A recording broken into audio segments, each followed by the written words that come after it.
Welcome back, everybody. This is your three-man booth. I'm Dan Salem with Phil and Bud of the Section 323 podcast. We are former New York football fans because the seasons are meddling on the brink. How are you guys this week? Looking ahead. I would say that our season, Dan, is not meddling on the brink. It is done. Well, there's one ray of sunshine that may get blotted out rather quickly. We'll get to that later. But yeah, Phil's got some hope. Yeah, I like I said in my article, I wasn't too surprised because I think they caught Minnesota on the wrong week. Because all you heard last week was Thielen was pissed about not getting the ball, calling out Cousins, and Cousins apologizing. You knew exactly what was going to happen. They were going to pepper him with targets. You knew that. And Dalvin Cook is Dalvin Cook, so you knew to try and be a little. Yeah, so what Phil's trying to say is that the Vikings offense stepped it back up against the bad Giants defense. 100%. Yeah. And I mean, Minnesota, we know they have a good defense, so they showed it against a pretty good offense. I think the Giants have a decent offense even without their running game intact. So yeah, I mean, Daniel Jones had his, he's only played 3 games, if you want to call it his worst game, but there was a lot of drop passes, and he missed Sterling Shepard in the end zone twice, wide open. I mean, what are you going to do? You're going to make those rookie mistakes. So it wasn't as bad as a 28-10 score would make you think. They were able to move the ball. Stupid penalties, whatever, but they didn't get shown. Like, I don't feel like it was like the Cowboy game. The Cowboy game, they almost had no hope. Yeah. This was a little different. They still lost. I knew they were going to lose. Yeah, but they missed a lot of opportunities, like you said, Phil. I mean, this game was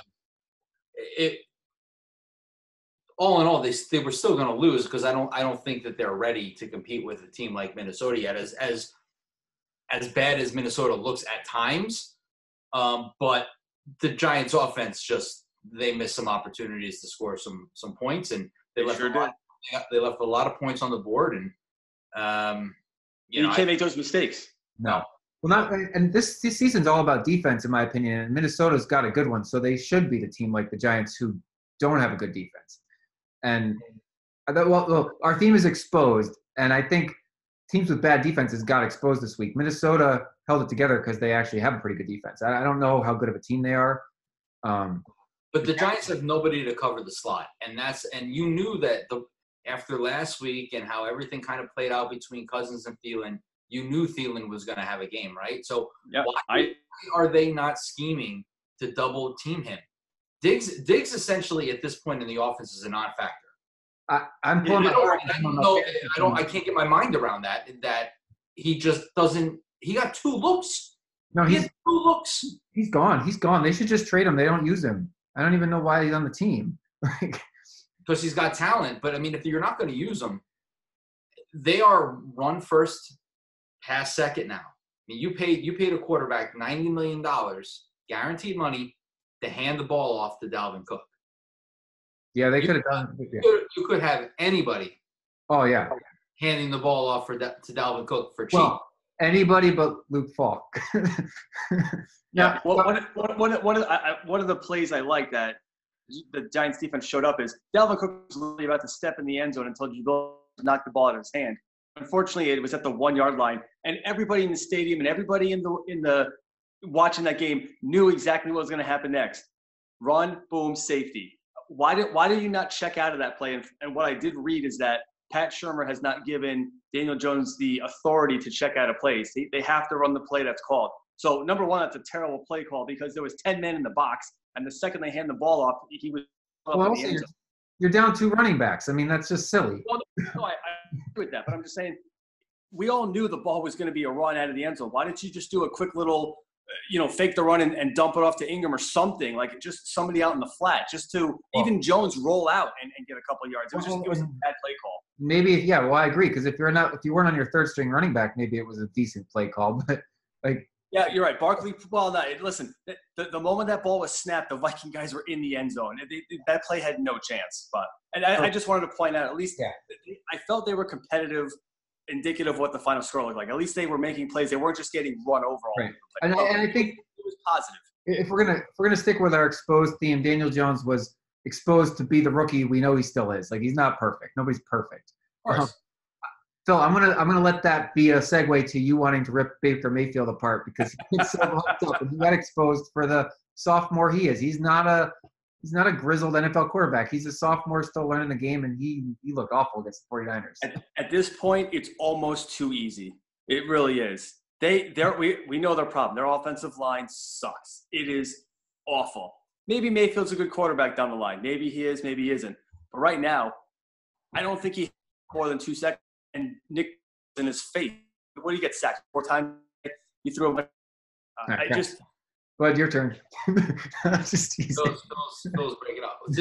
I think what Phil's trying to say is that, all of us who predicted them to be, this taking the next step team, including myself, we were clearly wrong.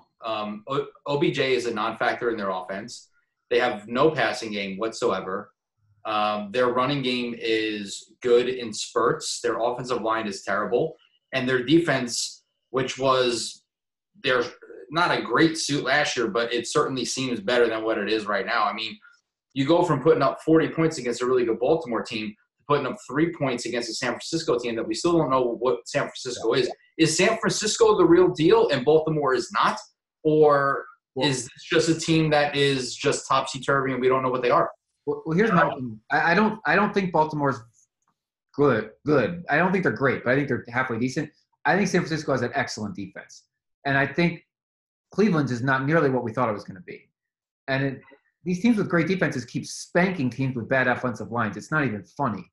Like, that was the Jets' biggest failing of the last regime that got fired, is that they did nothing for the offensive line. Cleveland brought in all these playmakers and didn't build their offensive line properly.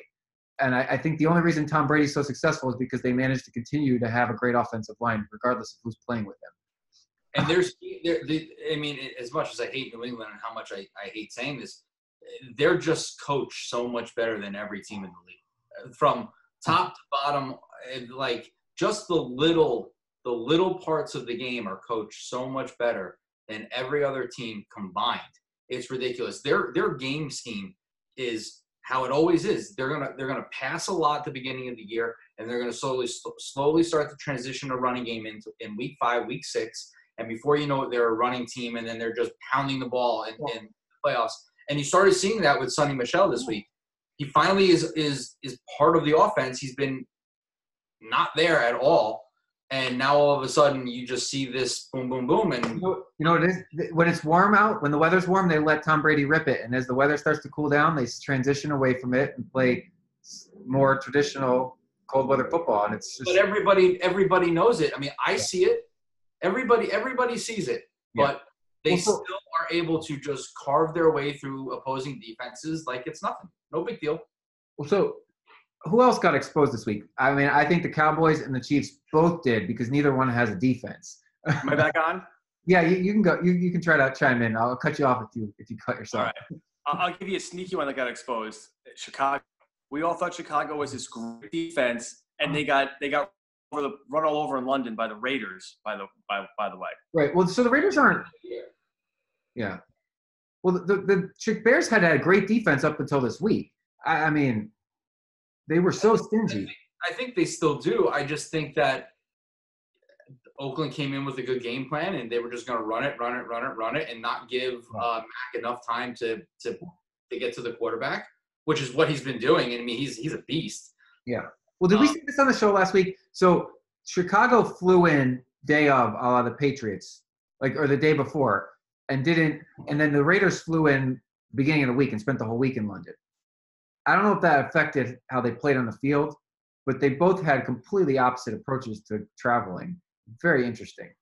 I think we also have to keep in mind that Chase Daniel is not Mitch Trubisky. As much as Mitch Trubisky gets killed because he's not a great quarterback, he is definitely better than Chase Daniels. Yeah. I think we would all agree on that. And they just couldn't possess the ball long enough to generate anything. At least that's how I look at it. I got to ask you guys a question, because the Bears, they lost Trubisky for a couple weeks, and so they go to their backup, Chase Daniel. But isn't there better backup options out there? The Jets went to Luke Falk for a month. Isn't there better backup options to sign for these teams that lose their quarterback? I mean, the Saints already had one in-house with Bridgewater, who's doing fine. But, I mean, besides the obvious, everyone knows Colin Kaepernick, who hasn't played in years, so I don't know if he's actually a good option. But Don't you think the Bears could have won with a better quarterback? Like, I look at it like this. In the Jets' perspective, they're using this as an excuse, right? As a crutch as to why they're not very good. Oh, we're on a third-string quarterback. Our offense, when Gase comes out today and says, well, Sam's back now, he's going to hide some of our deficiencies. He's drinking the Kool-Aid. There are second- and third-string quarterbacks that are currently playing in the league that are playing well. Gardner Minshew was barely going to make the Jacksonville Jaguars team. And at this pace, Nick Foles is not going to get his job back. Well, so Minshew's an exception, right? But Chase Daniels made the Bears look worse.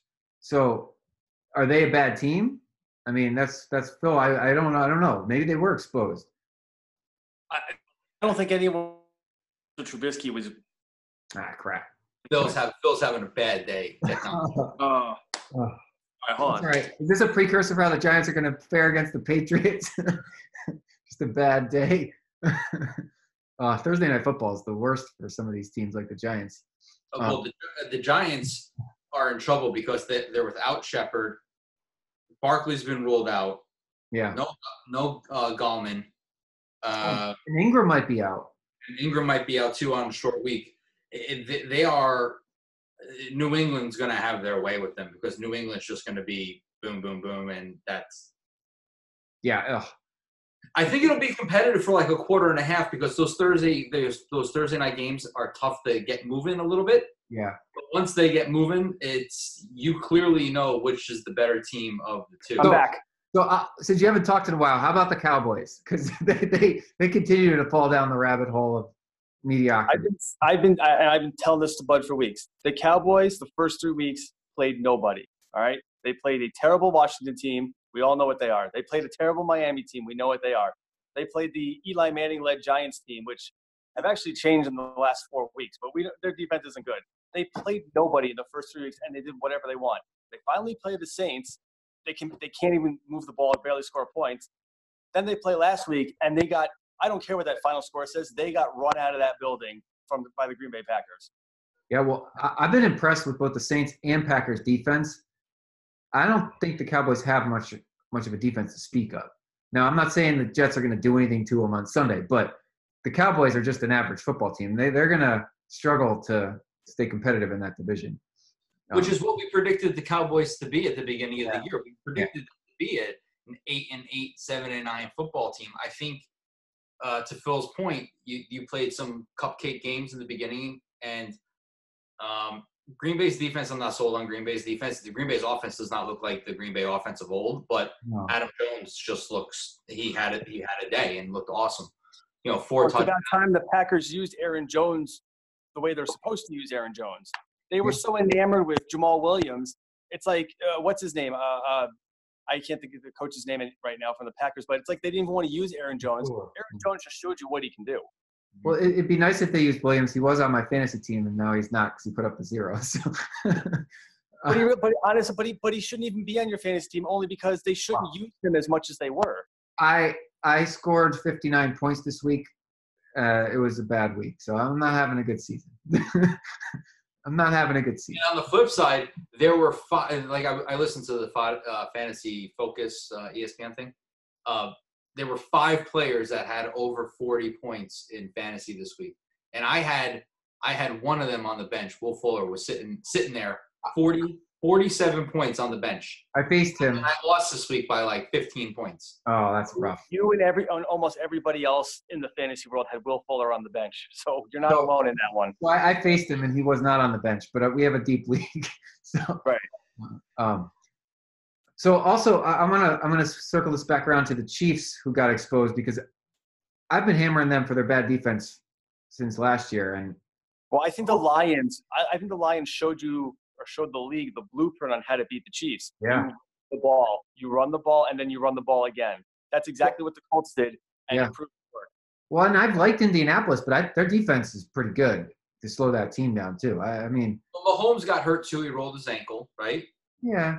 That slows him down too. And you can only play the Mecole Hardmans of the world for so long. I mean, they're waiting for Tyreek Hill to get back, but you can only play these second and third. I know. And Watkins went out injured. I get it. I just think they're still got something. They got something to prove before they're going to compete with the Patriots. Because I mean, that's a high bar, and I don't know. I don't know if anybody in the AFC can hang with them right now. So, we mean, it's early, but and so much for. I mean, Bud and I predicted last week that they were going to go into the game both undefeated, but that's out the window now. Out the window. Well, I mean, the Patriots likely will be, but no, I think so. Their schedule just gets easier and easier. I mean, so speaking of games against teams that are good, let's flip the script. Washington plays Miami this week. I mean, so if they fired their coach, is that going to give them a spark? I mean, I kind of like the Dolphins and Josh Rosen better than not playing Haskins. So they're going to start. They're still not starting Dwayne Haskins. They're going to start Colt McCoy at the moment. The Redskins are awful. So I had this conversation with Phil. Phil and I, we had this text message debate. What was it? Sunday or maybe yesterday? I don't remember. There are really bad football teams. And then there's everybody. And then there's the Jets and the Redskins and the Dolphins. And you can't tell me that none of those three teams can flip. They all look inept. But Washington could be the worst out of the three. Yeah. Well, they're really bad. The only we'll find out if the Jets actually if the Jets are like on the Cardinals level or not with Darnold in the game. We'll see. I mean, they got a chance to actually be competitive. Washington and Miami have not been competitive. You think they'll be competitive with one another, but So who wins this game? What's the spread, Phil? Oh, it's close. It's 3. I think it's 3.5. I mean, I think Miami wins, and they got a decent running back, and they got a decent quarterback who could be good. Is Kenyon Drake still on that team? Yeah. Okay, I just haven't heard his name in like 3 weeks. Jay Gruden, who got fired, hinted that that his decision got overridden. I think he would have kept Haskins as the starter after they moved him in. I don't think he wanted Haskins to begin with. So what I heard is Dan Snyder wanted Haskins and Jay Gruden wanted nothing to do with him at the draft. Even at the draft. Oh, I see. Well, Dan Snyder screws that team up consistently year after year. So he's right up there with Jim Dolan as the worst owner in the history of sports. Yeah, he's bad from being a hands-on standpoint. I don't know. There's some bad run teams like the Jets, but he's hands-on bad. It's interesting. I just wanted to bring that up because we were trying to figure out, I don't know, maybe 2 weeks ago, we said there were 6 undefeated teams before Pittsburgh and Cincinnati played each other. And we're trying to figure out how many undefeated teams we have, but then we realized they all play each other during the year. Winless. Winless, yeah. Oh, winless, yeah, right. Because the Jets play the Dolphins, and then obviously Washington plays the Miami this week, and then Cincinnati plays the Jets too, I think, right? What happened to the Bengals? They were not actually looking – they looked okay to start the year. They've just completely fallen. They're not good. They look really bad too. Their offensive line is not good. Joe Mixon was a waste of a second-round draft pick by me. Oh, yeah. They're down there with the Jets and the Dolphins right now. But so are the Steelers. Is Mason Rudolph knocked out? Is he able to play? Like he got knocked out on the field. Oh, he was knocked out before he landed on the ground. Yeah, he was out. They took him to the hospital. Yeah. And did you see that the cart at Pittsburgh broke? They couldn't even get the cart out to get him. They had to carry him off by hand. Oh. They were trying to push the cart by hand. They were trying to push the cart on the field, and it just wasn't going anywhere. I mean, that's awful. I mean, just plug the thing in the night before. I mean, it's fine. Yeah. It's like a golf cart. So who's playing quarterback for the Steelers now? Third string. I don't even know what his name is. Yeah, I heard the name today, and it's not resonating. Is it Bailey? So now they're in a similar situation to the Jets. Did they really let them start the third stringer, or do they go try to sign somebody? I mean – well, at this point, it's too late to sign someone for this week. That's true. They could have done it on Sunday. They can have Luke Falk. They can have him right. Let's transition to the Jets because I got this agita going. Sam's coming back this week, right? Yeah. Okay. This poor guy is going to get killed. He better be healed inside. He better be healed. Right? I know I joke about this, and God, I hope that it doesn't happen. If he gets hit and he just start coughing up blood, I mean, this is the curse. This is the curse of the Jets. Well, but we've already. Can you knowingly go into the rest of the season as with Luke Falk as your backup quarterback? Because if you're comfortable with that, you might as well just play for the pick. Because Sam's going to get hurt again. There's nothing in me that says that he's 100% healthy. So I think they're rushing him back because they know that they need to get something going here, or else the season's done. It's already done. I just don't want to see the guy get killed because their offensive line is terrible. Terrible. Luke Falk had no time to throw the football. You would have thought at one point Gase would have said, let's give you 5 more yards and put you in the shotgun to get 5 more yards. And said, put this poor kid who played football at, like, New Haven and he's getting killed.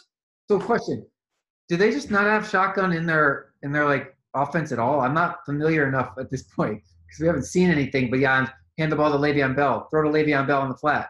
The only play in that they were creative, they scored a touchdown. I was going to say they tried to be creative on the 4th and 1 that turned into an Eagles touchdown when they really should have just ran a Bell sweep.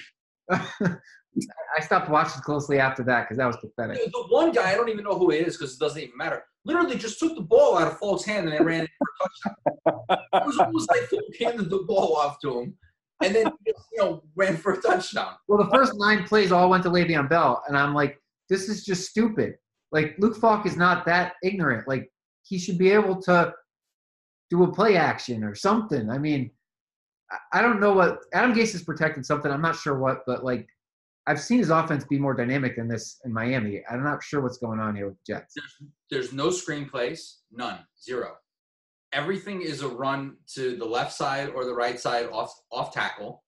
There's no sweeps. Like you said, there's no crossing patterns of like a 3-yard slant. There's none of those things. Now, is this all back to the bad offensive line? Like, they can't block, so they're trying to cover their deficiencies? I mean, it's unbelievable. So is Chris Herndon coming back going to help, or does it not matter? It'll help. It'll help with him and Sam coming back. I think that'll help a little bit because it'll give him that safe out. And Herndon has been reliable in that regard.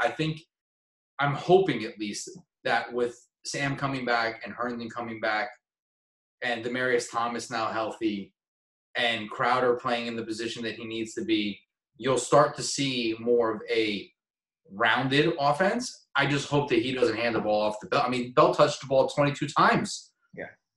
They only had like 40 plays. Yeah, it was crazy. So I got to be honest, because you are already seeing worse things. I can't imagine this season having turned out any worse than it already has. If they literally, it will be. But think about it this way. Literally every good player on the team besides Le'Veon Bell got hurt. Every single one of them. Anderson's not. But he's not. I mean, he's only good if someone can throw him the football. He's not good enough to do anything on his own. So, like, I can't believe that C.J. Mosley's been out since week 1, halfway through the game, too. That's killing him. Yeah, but it's a groin injury, and from somebody who's had it. I know. I know. But, like, to lose Mosley and Darnold, I'm not surprised that the team's cratered because that was your leader on both sides of the football. It's just a shame. So you can only cover so many holes. I mean, it sucks. I don't think that the season's going anywhere either. Now, that being said, if they stop Ezekiel Elliott, they got a shot to win this football game against Dallas because Dallas is not very good. But I don't think they're going to. I just think that they could. I pray that happens. I pray that they come out of their shell. Guys, who's covering Cooper? Jamal Adams? Don't say Jamal. He's a safety, dude. And don't say Johnson. He's awful. I know. He got called for 3 holding penalties the other day because he can't keep up. He just grabs people and tackles them. So I'm holding on desperately to the memory of the first half of week 1 where they actually got to the quarterback and they actually moved the ball on offense. And it was a competitive game, and it was a close game. And that's what I want to see on Sunday because I haven't been able to watch the team since then. They've been unwatchable, literally unwatchable. And it's just a shame. And, I mean, there's already rumblings that Jason Garrett's going to get fired, and Jerry Jones is denying them, which means there's definitely something there. No, Jason Garrett's a yes man. He's not going anywhere. Nope. He's only under contract through the end of the season. Well, that's true. You're right. They didn't extend him yet. I forgot about that. They haven't extended him. They haven't extended Prescott, but they'll definitely keep Prescott. It's just now you see why. But so here's something interesting. Yeah, obviously, I think the stat is without Zeke, they are 1-8. All right, so that means Zeke's pretty important. If you put the game in Dak Prescott's hands, you saw what happened. They neutralized Zeke in the first half. What the Cowboys have? 0, 7 points, 0 points. I don't even remember. Yeah. But Green, I know they're playing catch up the whole time, and they got a lot of garbage production. But again, they were getting run out of that building. I got to tell you, even if Dak Prescott is just slightly above average, he is better than every backup quarterback in this league. So, well, right, but is he worth number one quarterback money? Because that's what you're gonna have to pay him. He's a number one quarterback. There are only 30 number one quarterbacks in the league, maybe 25. All right, let me take that back. Highest paid quarterback in the league. I think the problem is if they don't pay him, someone else will, regardless of what he's worth. So they have no choice. And to that point, Phil, it doesn't matter. The next guy who's up for contract is going to be the next highest paid quarterback regardless. I get that. But look what Cousins and Foles got. They are not better than Prescott. I mean, you're right. Foles can't even stay healthy. No. All right, so Sam's back now. Yeah. Okay.